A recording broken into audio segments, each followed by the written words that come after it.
G'day, I've just done an internet search on the title of this video and I came up with 15 billion hits. So if you're feeling that you just don't have enough time in your day, you're certainly not alone. And the funny thing is though that some people seem to get so much done with the time they do have. So if you want to be one of them, here are some techniques that may help, and I'll kick off with Coveys time matrix. Now, it's quite well known, and what Stephen Covey said was that everything we do has a level of importance or a level of urgency. So it's either important or not important, and it's urgent or not urgent. And when you ask people where they feel they're most productive in terms of Covey's matrix, they often choose the top right one, the quadrant of necessity.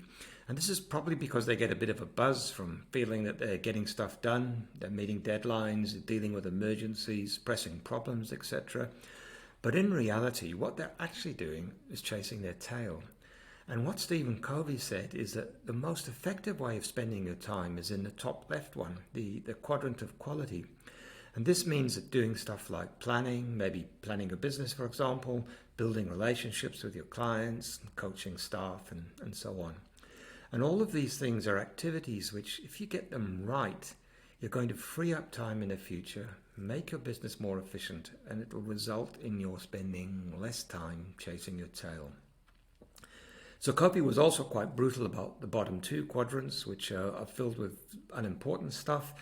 Even if some of it seems urgent, he suggested that people who spend too much time in those quadrants, and everyone does spend some time there, those people are leading irresponsible lives. So I'll leave it to you to figure out where you're spending your time, but the challenge is, how do you move your time away from the necessity, waste, deception quadrants into the quality quadrant? Well, one way to help you to do that is to think in terms of stop, start, less, more. And what it basically means is that you've only got so much time in your day. So if you'd like to put more into it, want to fit more in, you need to start or want to start doing something. You basically need to stop doing something else or do less of something else. So the way you can use this matrix is basically to jot down everything you do in a week. You could use a diary or a simple timesheet to help you. And I know that's going to change from week to week or from day to day, but you don't have to be absolutely accurate. Just get most of the stuff that you do down, put it into one of those categories, and then ask yourself, what could you do less of?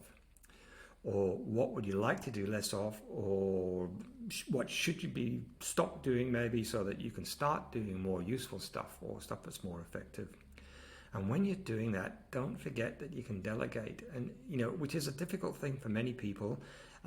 So you can find another one of my videos which explains how you might be able to achieve that.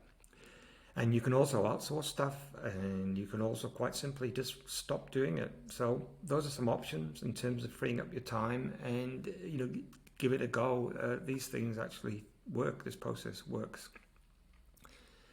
There's another chap called Travis Bradbury, and he's a clinical and organizational psychologist, but he's probably best known for his leadership training. And he said that there are 11 things that ultra-productive people do differently, and you're probably familiar with most of them, but do you actually do them? And if not, perhaps just try one or two, give them a go, and you'll never know whether this stuff will work for you unless you try it. And actually, quite a lot of this stuff actually touches on Covey's matrix, but there's two that I'd like to spend a little bit of time explaining. And the first is number 3. Ultra-productive people eat frogs. And what that means is that if there's an unpleasant task that has to be done and that they don't want to do, they just jump into it and they get it done. And once it's done, they can move on with their day. They've got that unpleasant task out of the way, and things are only going to get better after that.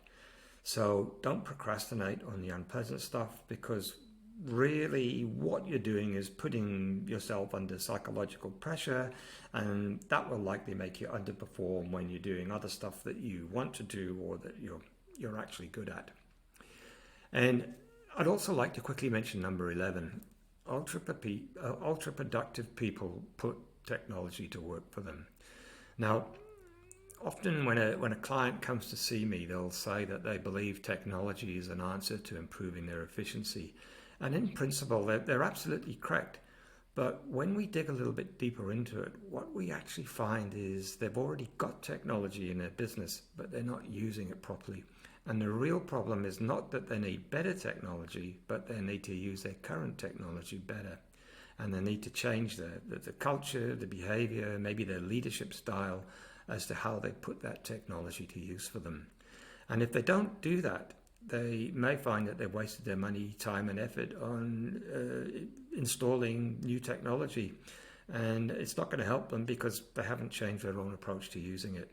So just two little points about two of the opportunities identified on this slide. But the real clincher, though, is what do you believe? Because you have to believe that whatever you're going to do will work, or at least that if you give it a fair go, maybe it will work. And that's because if you do, your behavior will change, you'll start taking different actions, and you'll likely get different results. And of course, don't try something new if you believe it won't work, because that's likely just to be a self-fulfilling prophecy.